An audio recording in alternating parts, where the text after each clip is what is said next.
coalition. One of our tasks, though, is also going to be to build capability. Well, what we've learned in Iraq is,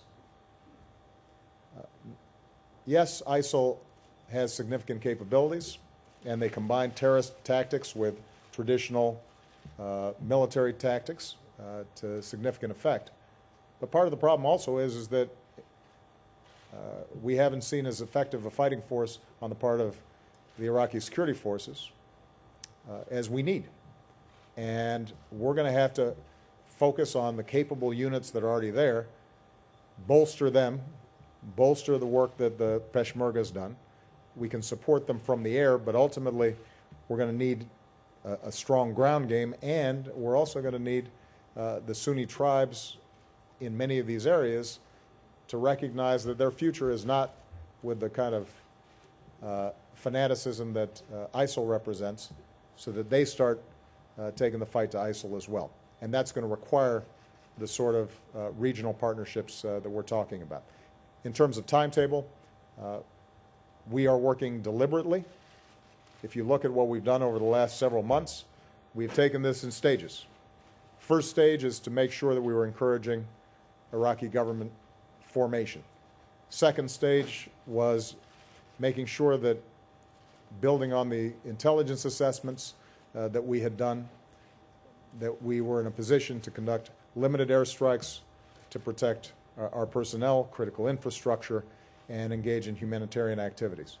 The third phase will allow us to take the fight to ISIL, broaden the effort, and our goal is to act with urgency, but also to make sure that we're doing it right, that we have the right targets, that there's support on the ground if we take an airstrike, that we have a strong political coalition, diplomatic effort that is matching it, a strong strategic communications effort so that we are discouraging people from thinking somehow that ISIL represents a state, much less a caliphate. So all those things are going to have to be combined. As I said, it's not going to happen overnight, but we are steadily moving in the right direction, and we are going to achieve our goal. We are going to degrade and ultimately defeat ISIL, the same way that we have gone after al-Qaeda, the same way that we have gone after the al-Qaeda affiliate in Somalia, where we released today the fact that we had killed the leader of al-Shabaab in Somalia and have consistently worked to degrade their operations. We have been very systematic and methodical in going after these kinds of organizations that may threaten U.S. personnel and the homeland. And that deliberation allows us to do it right. But have no doubt, we will continue, and I will continue, to do what is necessary to protect the American people. And ISIL poses a real threat, and I'm encouraged by the fact that our friends and allies recognize that same threat. Julie Davis. Thank you, Mr. President. I want to follow up on what you were saying about ISIL and ask if you think that the objective here is to destroy and degrade them. Are those the same thing in your mind? Is the goal to ultimately, Secretary Kerry said that there's no containing them, so is the goal to ultimately annihilate them? And also, you talked about the importance of expertise on the ground and building up capacity on the ground.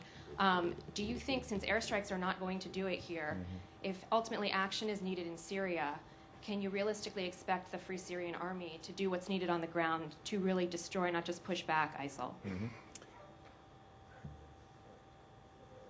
You can't contain an organization that is running roughshod through that much territory, causing that much havoc, displacing that many people, killing that many innocents, enslaving that many women. The goal has to be to dismantle them. And if you look at what happened with al-Qaeda in the Fatah, where their primary base was, you initially